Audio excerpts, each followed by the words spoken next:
자, 실전 사회 마지막 독서 지문이죠. 자, 같이 봅시다. 지문이 되게 긴데 이 지문 같은 경우에는 우리가 초점을 맞춰야 되는 게 뭐냐? 기사를 생성하는 과정, 순서. 자, 그래서 이제 순서에다가 집중하면서 읽어야 되겠고, 두 번째, 자, 세부 정보보다는 핵심 정보. 지문에서 얘기하는 핵심 정보들 잘 정리하면서 보는 게 필요합니다. 자, 볼게요. 로봇이 기사에 필요한 데이터 수집에서부터 기사의 작성에 이르기까지 일련의 역할을 수행하는 형태의 저널리즘을 로봇 저널리즘이라고 부른다. 자, 지금 여기서는 이제 로봇 저널리즘이라고 하는 것 화제 제시했습니다.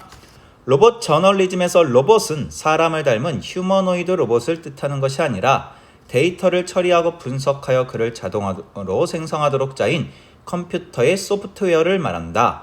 그러니까 우리 인간처럼 생긴 무슨 로봇을 말하는 게 아니고 그냥 컴퓨터가 기사를 작성하는 거예요. 로봇 저널리즘은 인간이 기사를 작성하는 절차를 알고리즘으로 구현한 뒤 해당 알고리즘이 스스로 기사 작성을 위해 데이터를 수집하고 중요한 데이터를 선별하며 기사의 작성 및 구성을 수행하도록 한다. 그러니까 지금 순서야 데이터 수집, 선별, 기사 작성. 자, 이 때문에 로봇 저널리즘의 본질을 고려해 본다면 알고리즘에 기반을 둔 저널리즘이라고 할 수 있다. 이렇게 되어 있네요. 자, 그래서 이제 화제에 대한 일반적인 얘기를 하고 있으니까 첫 번째 문단에서는 중요 정보는 없습니다. 자, 두 번째 문단부터 이제 순서가 나오게 됩니다. 자, 여기서부터 잘 보셔야 돼요. 저널리즘 현상에서 기사 작성을 위해 먼저 기자가 취재에 나서며 관련 정보를 수집하는 것처럼 로봇 저널리즘의 기사 작성에서도 가장 먼저 이루어야 할 것은 데이터 수집이다. 1. 데이터 수집. 자, 이 단계에서는 웹사이트나 소셜미디어 등의 알려진 출처에서 정해진 알고리즘에 따라 필요한 데이터를 수집한다. 이때 데이터의 수집은 API를 활용해 이루어지기도 하고 크롤링을 통해 이루어지기도 한다. 자, 두 개가 제시됐죠? 그럼 두 개 간의 각각의 특징, 차이 이런 것들을 보셔야 되겠죠? API는 사용자가 데이터, 자 다시 체크하고 API는 사용자가 데이터에 쉽게 접근하도록 돕는 도구라고 할 수 있다. 그리고 크롤링은 데이터를 수집하고 분류하는 것을 뜻하며 주로 인터넷상의 웹페이지를 수집해서 분류하고 저장한 것을 의미한다. 자, API는 자 각각의 속성, 데이터를 수집하려는 웹사이트에서 제공하는 도구이기 때문에 신속한 데이터 수집이 가능하다. 또한 공개된 API를 사용할 경우에는 데이터 사용에 따른 법적, 윤리적 문제 발생의 소지가 적다는 장점도 있다. 그러니까 요즘에 이제 뭐든지 간에 이제 출처를 밝혀야 되죠. 아니면 저작권 문제가 있으니까. 자, 하지만 크롤링을 통해 데이터를 모으는 경우와 공개된 API를 사용하지 않고 데이터를 수집하는 경우에는 저작권 침해, 개인의 권리 침해 이런 문제가 발생할 수도 있다. 자, 그러니까 API, 알려진 API, 공개된 API 같은 경우에는 신속하게 어떤 법적, 윤리적 문제 발생 없이 정보를 수집할 수 있지만 데이터 수집할 수 있지만 크롤링이나 공개되지 않은 이런 경우에는 API는 저작권 침해, 법적 문제가 발생할 수 있다. 그러니까 공개된 API를 사용하는 게 더 좋겠죠. 자, 그 다음 두 번째. 자, 요 두 번째 문단이 조금 어렵습니다. 두 번째 단계는 수집한 데이터를 분석하여 의미 있는 데이터를 선별하는 과정. 이게 이제 두 번째 단계네. 머신러닝이나 인공지능과 관련된 연구에서는 이 과정을 데이터를 해석하는 과정이라고 말한다. 수집된 데이터를 분석하고 중요도를 판별하여 데이터 내에 담겨있는 함의, 함축된 의미를 도출할 때에는 텍스트 마이닝, 주제어 분석 등의 방법을 활용할 수 있다. 주제어 분석은, 자, 주제어 분석. 데이터 수집 단계에서 수집한 텍스트 자료에 포함된 단어들의 빈도에 따라 단어를 추출한다. 얼마나 많이 나왔냐? 이런 거죠. 즉, 한 문서 내에서 자주 언급되는 주제어를 추출하고 이들이 언급되는 빈도에 따라 중요도를 분석하는 방법이다. 이때 주제어의 빈도는 특정 단어가 한 문서에서 얼마나 자주 등장한지를 나타내는 단어 빈도, TF로 단순하게 결정할 수 있다. 그러니까 어떤 단어가 이 문서에서 얼마나 많이 나오냐? 숫자, 횟수 이걸 생각해 보는 거죠. 근데 이게 너무 단순해요. 왜냐면 is 뭐 이런 거, 이런 것들은 뭐 중요 단어는 아닌데 많이 나올 수가 있잖아요. 그러니까 이건 조금 문제가 있죠. TF 값이 큰 값일수록 중요도가 높다고 판단할 수 있지만 TF 값이 큰 단어는 여러 문서에서 그 단어에 흔하게 등장한 것을 의미하는 문서 빈도의 값이 큰 단어. 자, 다시 TF 값이 크면은 중요도가 높다라고도 얘기할 수 있지만은 흔하게 등장한다라고도 볼 수 있죠. 그래서 문서 빈도 DF의 값이 자 다시 DF의 값이 자 오른쪽으로 이동 큰 단어일 수 있다. 그러니까 DF의 값이 큰 단어일 수 있다. DF는 이제 DF가 뭔지 나오는 거죠. 특정 단어가 문서 집합 내에서 얼마나 공통적으로 출현된지를 나타낸 값을 말한다. 이의 중요도 분석에서는 모든 문서에서 자료 출현하는 상터를 걸러내고 중요도가 높은 주제의 도출을 위해 영문서 빈도, 즉 IDF를 고려한다.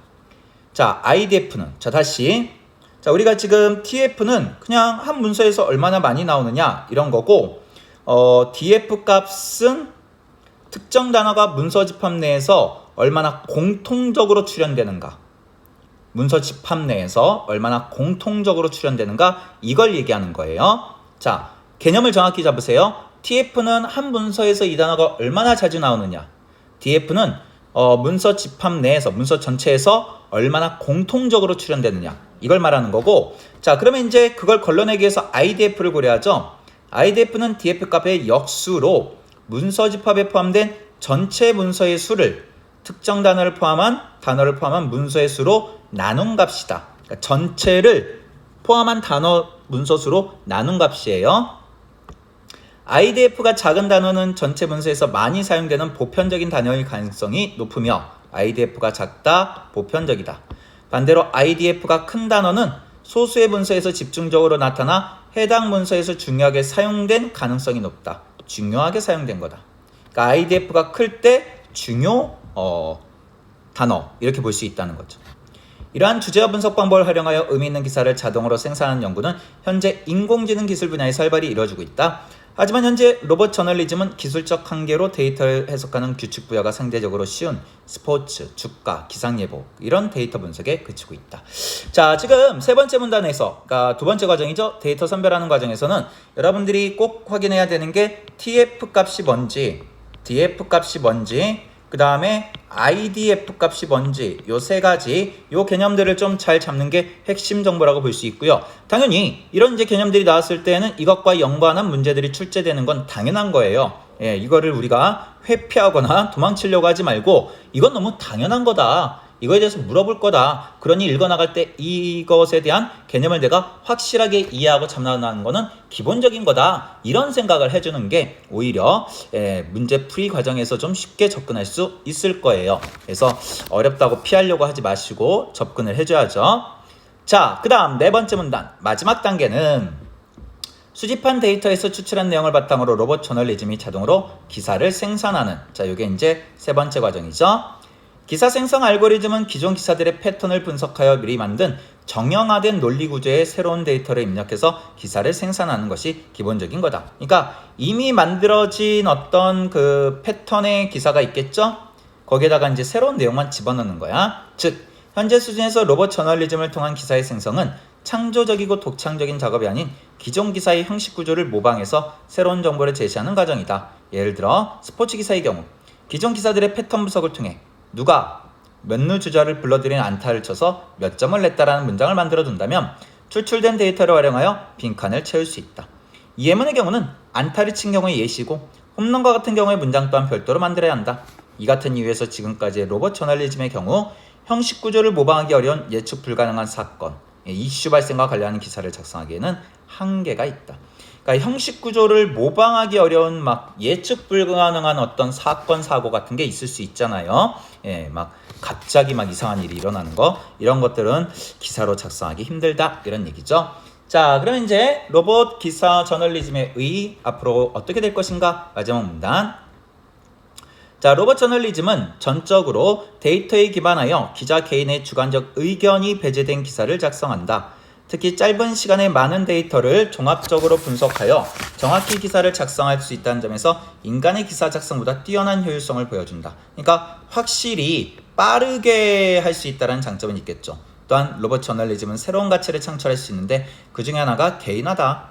언론사가 독자들이 궁금해하는 모든 분야에 대해 기사를 쓰려면 막대한 인력 투입, 시간이 필요하기 때문에 현재 언론사들은 개인화된 기사 작성에 어려움을 갖고 있다. 하지만 로봇 기자를 이용하면 쉽게 해결할 수 있다. 앞으로의 로봇 저널리즘은 독자의 관심사뿐 아니라 독자가 기사를 읽는 시간, 장소 등 상황에 기반한 정보를 제공한 형태, 이런 형태로 더 발달할 것이다. 뭐 이런 얘기네요. 자, 지문 어렵지 않죠? 어렵지 않은데 이제 조금 우리가 잘 정리했어야 되는 개념, 바로 이제 TF, DF, IDF 이런 개념들 요것만 좀 잘 잡아주시면 되겠고, 전체적인 구조는 과정이구나 이걸 생각해 주시면 돼요. 자, 그래서 바로 문제가 나왔습니다. 내용 전개 방식. 자, 기사 생성 과정에 대해서 이야기를 하고 있었습니다. 그래서 발전 과정 아니고요. 한계 지적, 뭐 견해 대조 아니고요. 다음에 로봇 저널리즘의 기사 생성 과정. 그렇지. 3번이 정답입니다. 다음에 로봇 저널리즘과 일반 저널리즘의 공통점 차이점. 일반 저널리즘 언급 안 됐죠? 로봇 저널리즘의 이론적 근거를 언급하며 로봇 저널리즘에 활용되고 있는 양상을 유형화했다. 예, 유형화시킨 것도 아니고요. 예, 그래서 정답 3번입니다.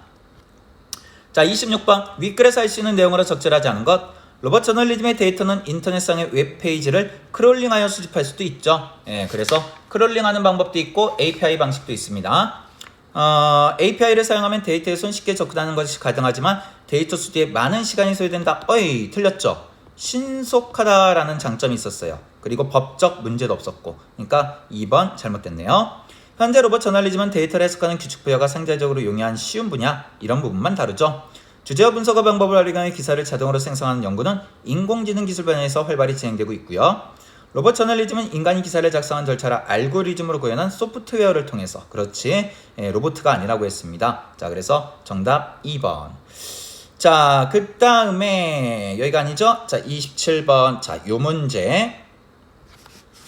자, 이 문제가 지금 TF, DF, IDF 이런 거를 지금 확인하는 겁니다. 자, 그러면 일단 문서 전체, 자, 여기서 봐야 되는 게 전체 문서는 2개입니다.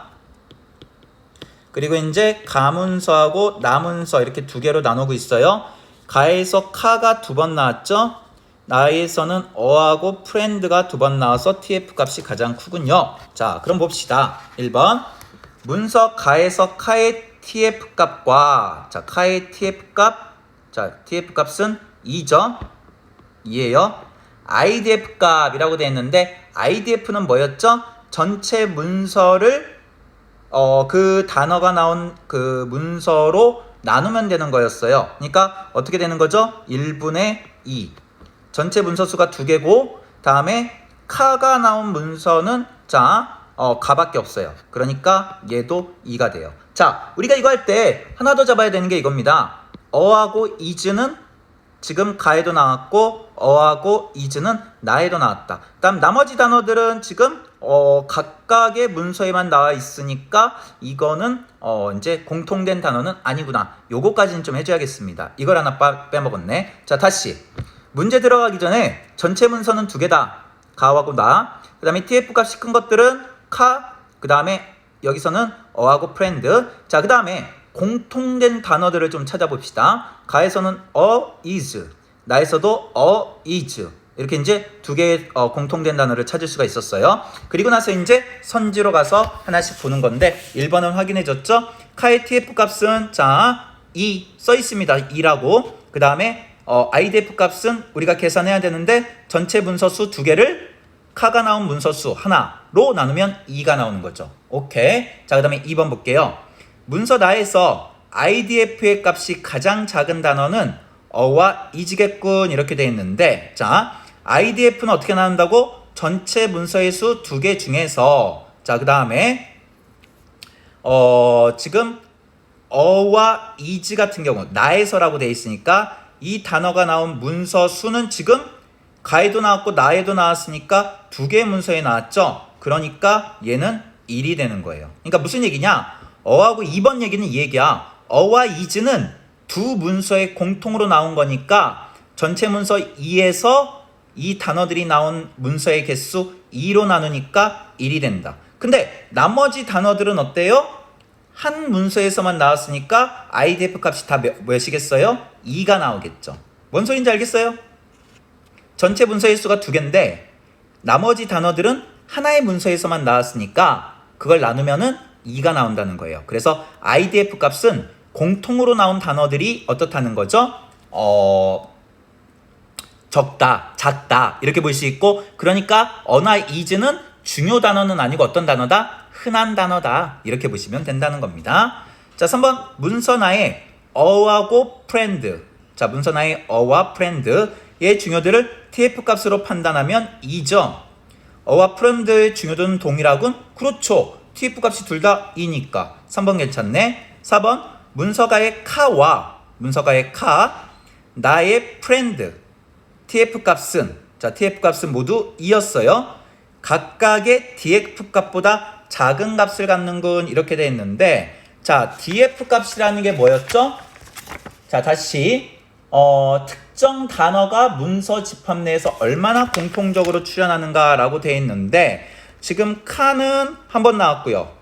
프렌드도 한 번 나왔죠. 그러면은 전체 문서 2개 중에서 몇 번 나왔죠? 한 번 나왔으니까 2분의 1이에요. 그러니까 TF 값, 다시 펜. 자, TF 값은 2고 DF 값은 2분의 1인데 어떻게 TF 값이 더 작다라고 얘기해요? 잘못됐죠? 4입니다. 자, 그래서 4번이 잘못됐어요. 자, 다시 DF 값이라고 하는 것은 뭐냐? 개념을 잘 잡아줘야 돼요. 특정 단어가 문서 집합 내에서 2개의 문서에서 얼마나 공통적으로 출현되느냐라고 했을 때 둘 다 공통적으로 출현되지 않죠. 한 번만 나오죠. 그러니까 몇 번 나오냐 했을 때 한 번만 나온다 이 얘기예요. 그러니까 얘네들은 2분의 1이 되는 거예요. 그래서 값은 TF가 더 크다. 다음 5번 문서 가와 문서 나에서 동시에 나타나는 어와 is는 DF 값이 가장 높은 텍스트 데이터에 해당하는군. 이렇게 되어 있는데 DF 값이라고 하는 것은 공통으로 나오는 거니까 문서 전체에 얘네들은 2번 나오니까 1입니다. 그리고 나머지는 DF 값이 몇이라고 볼 수 있어요? 2분의 1이다. 이렇게 볼 수 있다라는 거죠.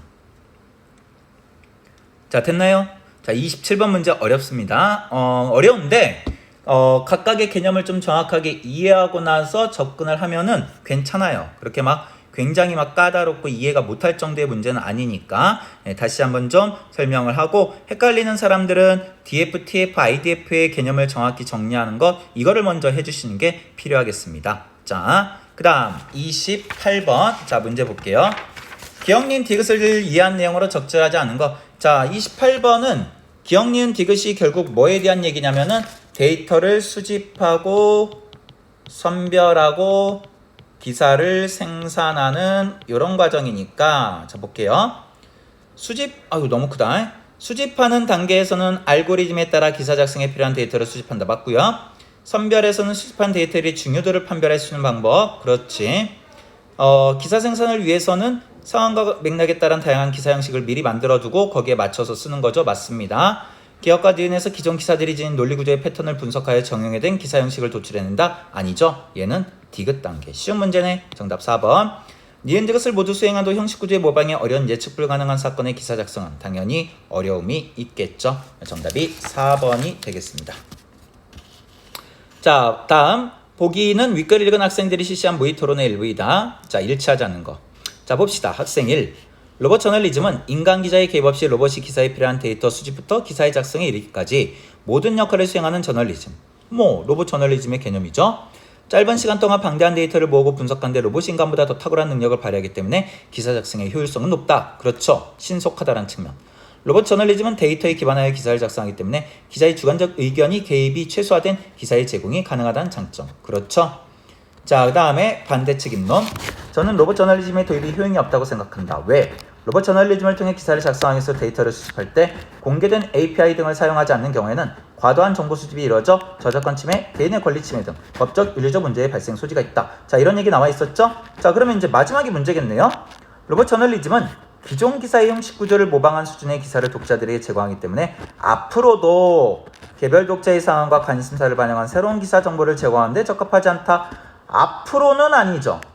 자, 마지막에 지문 끝에 그랬었죠. 앞으로 어떻게 될 것이다. 독자의 개인적인 관심사뿐만 아니라 그 기사를 읽는 시간, 장소, 상황에 적합한 정보를 제공한다. 이렇게 얘기를 하고 있었습니다. 그래서 정답 5번. 이게 왜 3점짜리인지 이해할 수가 없는 그런 문제네요. 쉬운 문제네. 자, 그 다음에 30번. 자, 문맥상 A2의 단어와 가까운 의미로 쓰인 것은 이라고 되어 있습니다. 자, 그러면 A는 기사 작성에 이르기까지, 회사가 이 지경에 이르기까지 아무도 몰랐다. 이렇게 돼 있네요. 자, 기사 작성에 이른다라는 것은 어느 정도에 도달한다 이런 뜻이거든요. 그러니까 회사가 이 지경에 이른다라는 것도 어느 지경에 도달한다. 정답 1번. 예, 괜찮네요. 자, 그 다음에 B를 한번 봅시다. 로봇을 뜻한다, 의미한다, 모든 일이 뜻한다. 이거는 의지 이런 거니까 안 되고요. 다음에 C 같은 경우는 C가 뭡니까? C가 어딨죠? 모은다, 데이터를 모은다, 수집한다는 거죠. 숨을 모으고, 그러니까 숨을 수집하는 건 아니죠. 틀렸네요. 다음 D, 중요도를 판별하여 데이터 내에 담겨 있는 의미를 도출한다. 자, 이거는 과일, 물리적인 게 담겨 있는 거고, D는 의미가 담겨 있는 거죠. 그래서 의미가 다르고, 다음에 E는 출현하는지를 나타내는 값이라고 되어 있는데, 출현하는지를 표시하는 거고, 우리에게 아주 반가운 기색을 나타냈다는 거는 그런 기색을 드러낸 거고, 그러니까 의미가 좀 다르죠. 그래서 어떤 지경에 도달했다 해서 1번 보시면 되겠습니다. 자, 수고하셨습니다.